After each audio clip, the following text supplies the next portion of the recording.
Hi, welcomes to Magathi's kitchen. இன்னைக்கு நம்ம ரொம்பவே ஒரு ஹெல்த்தியான ரெசிபி பார்க்க போகிறோம். அது என்னதுன்னா வெந்தயக்களி. வெந்தயக்களி செய்ய தேவையான இன்க்ரீடியன்ட் என்னென்னு பார்க்கலாமா? அதுக்கு ஒரு 1/4 கிலோ அளவுக்கு கருப்பட்டி, பாம் ஜாக்கரின்னு சொல்லுவாங்க, அதை எடுத்து வச்சுக்கிறோம். அப்புறம் ஒரு 50 வெந்தயம், 100 அரிசி, புழுங்கல் அரிசி, சாப்பாட்டுக்கு யூஸ் பண்ணுற அரிசி, ஒரு 50 உளுந்து, இதோட ஒரு 50 ml நல்லெண்ணெய் சேர்க்க போகிறோம். வாங்க இப்போ ஹெல்த்தியான வெந்தயக்களி செய்கிறது எப்படின்னு நம்ம பார்க்கலாம். அதுக்கு வெந்தயத்தையும் உளுந்தையும் ஒரு 4 மணி நேரம் ஊற வச்சுக்கணும். அரிசியை தனியாக ஊற வச்சுக்கோங்க, ஏன்னா அரிசி சீக்கிரமாகவே அரைஞ்சிரும். அதனால அரிசியை தனியாக ஊற வச்சு இப்போ அரிசியை மட்டும் நம்ம அரைச்சி எடுத்து வச்சுக்கிறோம். இப்போ வெந்தயத்தையும் உளுந்தையும் ஊற வச்சதை எடுத்து அரைக்க போகிறோம். அரைச்ச உடனே அரிசி, வெந்தயம், உளுந்து இந்த மூணையுமே நல்லா ஒன்று போல் மிக்ஸ் ஆகுற அளவுக்கு நல்லா கலந்து விட்டுக்கணும். மாவு நல்லா கெட்டியாக இருக்கிற அளவுக்கு நம்ம அரைச்சி எடுத்து வச்சுக்கணும்.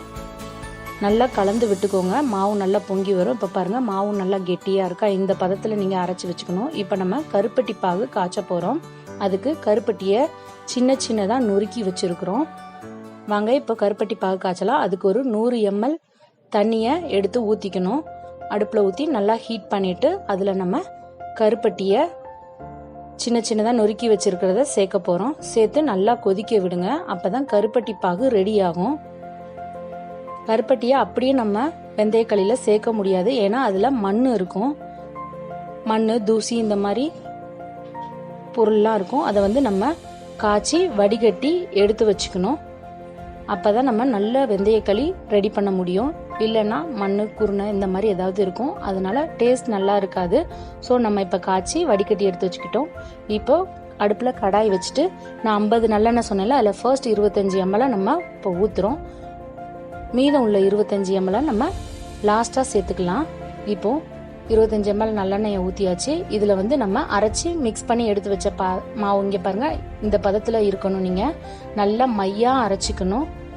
குருணையாக இருந்தால் களி நல்லா இருக்காது. நல்லா அல்வா மாதிரி வரணும்னா நீங்கள் வந்து மாவை நல்லா அரைச்சி எடுத்து விட்டு நல்லா கிண்டணும்.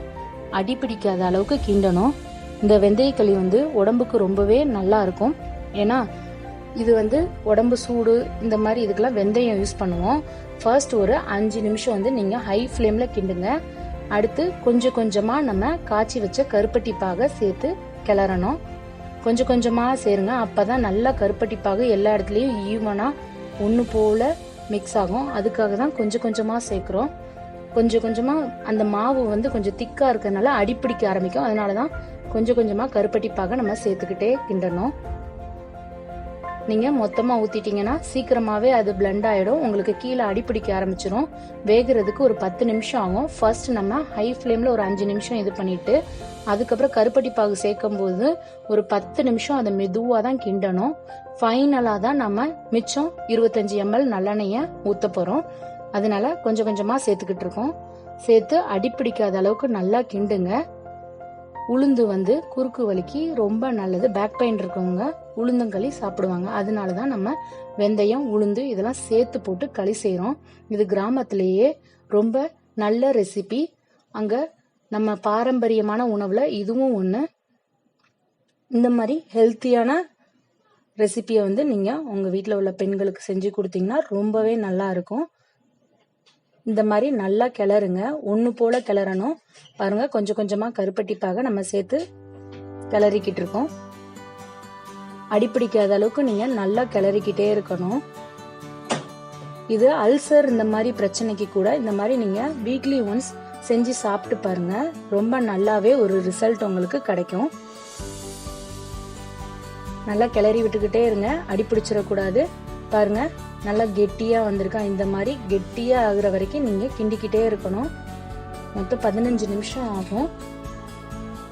நீங்க வெந்துருச்சான்றத நம்ம எப்படி செக் பண்ணி பாக்குறதுன்னா, கையை நல்லா தண்ணியில நனைச்சிட்டு இந்த களி மேல தொட்டு பார்க்கணும்.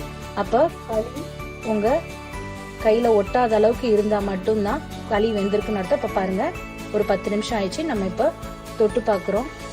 கையில ஒட்டவே இல்லையா? இப்போ வெந்துருச்சு. இப்போதான் நம்ம லாஸ்டா சொன்னல அந்த 25 ml நல்லெண்ணெயை இப்போ இதுல விடுப்போம். விட்டுட்டு நீங்க கிளறுனீங்கன்னா உங்களுடைய சுவையான வெந்தயக்களி ரெடி ஆயிடும். இந்த ரெசிபியை நீங்க ட்ரை பண்ணி பாருங்க. ரொம்பவே நல்ல ஹெல்த்தியான ரெசிபி இது. நார்மலாக நம்ம சாப்பிட்ற ஃபுட்டுக்கும் இதுக்கும் ரொம்பவே டிஃப்ரென்ஸ் இருக்கும். இது நல்லா மையா அரைக்கிறனால உங்களுக்கு அல்வா மாதிரி அந்த பதத்தில் உங்களுக்கு கிடைக்கும். இந்த மாதிரி செஞ்சு சாப்பிடுங்க. நல்லா கிளறிடுங்க. எண்ணெய் நல்லா ஒன்று போல் கோட் ஆகணும். அந்த அளவுக்கு நல்லா மிக்ஸ் பண்ணி விடுங்க. மிக்ஸ் பண்ணிக்கிட்டே இருங்க. பாருங்க ஒன்று போல் எண்ணெய் வந்துட்டு செட் ஆகுது. கடைசியில் அது தெரியாத அளவுக்கு இப்போ பாருங்க ரொம்ப நல்லா கிடச்சிருக்கு. பார்த்தீங்களா, எண்ணெய் வெளியவே தெரியல. 50 ml நல்லெண்ணெய் விட்டாலே போதும். இப்போ நம்ம சுவையான வெந்தயக்களி ரெடி ஆயிடுச்சு. இந்த ரெசிபியை நீங்களும் ட்ரை பண்ணி பாருங்க. ட்ரை பண்ணி பார்த்துட்டு உங்கள் கமெண்ட்ஸ் எங்களுக்கு சொல்லுங்க. இந்த வீடியோ உங்களுக்கு பிடிச்சிருந்தா லைக் பண்ணுங்க. அப்படியே எங்கள் சேனலை சப்ஸ்கிரைப் பண்ணுங்க. இது உங்கள் மகத்திஸ் கிச்சன். தேங்க்யூ.